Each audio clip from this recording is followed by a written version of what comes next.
continuamos com o processo de alocação dos recursos do KNCA ao longo desse mês. Entenda melhor nesse vídeo. Fala pessoal, tudo bem com vocês? Estou aqui hoje para contar um pouco sobre o que a gente tem feito em relação ao KNCA 11, principalmente ao longo do mês de fevereiro, mas antes disso eu tenho um breve pedido para fazer para vocês. Peço que vocês se inscrevam aqui no nosso canal e também não deixem de ativar as notificações, assim vocês vão receber todos os vídeos que a gente produz. E além disso, recentemente a gente criou um novo canal chamado Cortes Kinea, um canal onde a gente posta uma versão resumida dos vídeos que tem aqui nesse canal para que você possa conferir também. Entrando mais especificamente agora sobre o que aconteceu com o KNCA 11, estou aqui com o Alexandre Marco, que faz parte da equipe de gestão do próprio fundo, para comentar com a gente. Primeira coisa, a gente sempre traz aqui o patamar de rendimento, o patamar foi de R$ 1,08 por cota nesse mês. O que justifica esse resultado? Legal, Luiz. Bom, como você mencionou, o fundo KNCA vai pagar R$ 1,08 por cota no mês de fevereiro e essa redução em relação aos meses anteriores, ela basicamente reflete o menor número de dias úteis que a gente tem em fevereiro. Por ser um mês mais curto e por causa dos feriados, acaba impactando a questão do pagamento dos rendimentos do KNCA. Legal, Ale. Acho que tem um ponto importante para a gente trazer aqui no início da discussão sobre o fundo, que é o que vem acontecendo com o mercado de créditos privados aqui dentro do Brasil. A gente tem tido até, dado esse momento atual, uma mudança de filosofia sobre a alocação do recurso em termos de operações primárias versus secundário. Conta pra gente o que é esse movimento todo que está acontecendo com o mercado e como isso reflete na nossa alocação. Obrigado, Luiz. Eu acho que esse é um tema importante para a gente colocar aqui, né? Eu acho que já no começo de janeiro, em função dos eventos de Americanas, Light e outras empresas que tiveram problemas de crédito claramente e que foram noticiados na imprensa, a gente viu um processo de venda dos fundos no secundário, o que resultou em oportunidades bastante interessantes para a gente do ponto de vista de alocação, dado que a gente tinha acabado de concluir uma emissão.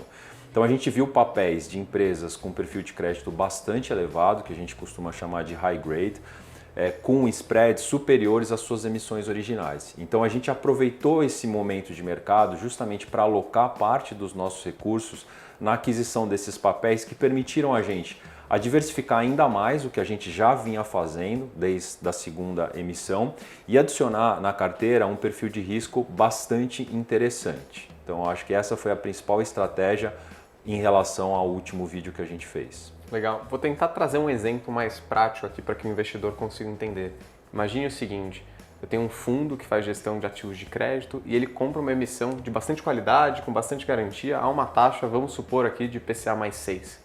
Ele acha que aquela taxa justa, dado o risco daquela operação, só que por motivos mais técnicos, em que ele precisa honrar com a liquidez para pagar o resgate dos seus investidores, ele precisa vender os seus ativos justamente para conseguir ter esse dinheiro e fazer o pagamento. Quando ele precisa fazer isso, uma operação, por exemplo, que ele tinha comprado a IPCA mais 6, talvez no momento que ele for fazer a venda, ele precisa vender por uma taxa mais alta, ou seja, por um preço mais barato. Talvez IPCA mais 7, quem sabe IPCA mais 8. E no momento que ele precisa fazer essa venda de um ativo ainda de bastante qualidade, mas nesse patamar de desconto, ou seja, para um prêmio para o comprador, a gente enxergou uma oportunidade bastante interessante. Acho que até entrando no segundo ponto da pergunta que eu tinha para trazer para você, esse tipo de oportunidade tem aparecido no indexador um pouco diferente do que a gente já tinha na nossa carteira. Até agora a gente tinha quase 100% das nossas operações indexadas ao CDI e vem aparecendo esse tipo de oportunidade indexada à inflação. Conta pra gente qual que é o racional para essa mudança. Legal. Todos esses papéis, como você colocou, eles estão indexados ao IPCA, ou seja, juros pós. A nossa carteira até então, ela vinha apenas relacionada com a CDI, indexada ao CDI. Então a gente acabou adicionando um novo indexador. A gente entende na nossa leitura que além dessa questão que você colocou de ter um spread interessante no momento interessante, ou seja, uma oportunidade, que dada a reoneração da gasolina e toda a discussão em relação à questão da taxa de juros e meta, que a inflação vai continuar pressionada. Então, a gente entende que é um momento interessante para a gente adicionar esse indexador à carteira e dar uma proteção da inflação para uma parte da nossa carteira. Então, a gente, a partir de agora, acaba tendo CDI e IPCA na nossa carteira. O IPCA ainda num percentual menor, mas a gente entende que ele dá uma proteção interessante para a carteira como um todo. Bacana, acho que vale reforçar aqui com os nossos investidores que o nível de risco dessas operações que a gente tem conseguido esse tipo de oportunidade é extremamente baixo, o que faz com que o risco global da carteira reduza ainda mais. Então, considerando o nível de risco e retorno, a gente gosta bastante dessas mudanças que a gente tem feito.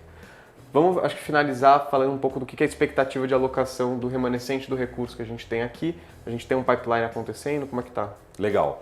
A gente continua trabalhando nas operações do pipeline, nas operações que a gente já vinha trabalhando tanto na estruturação quanto na liquidação efetiva das operações.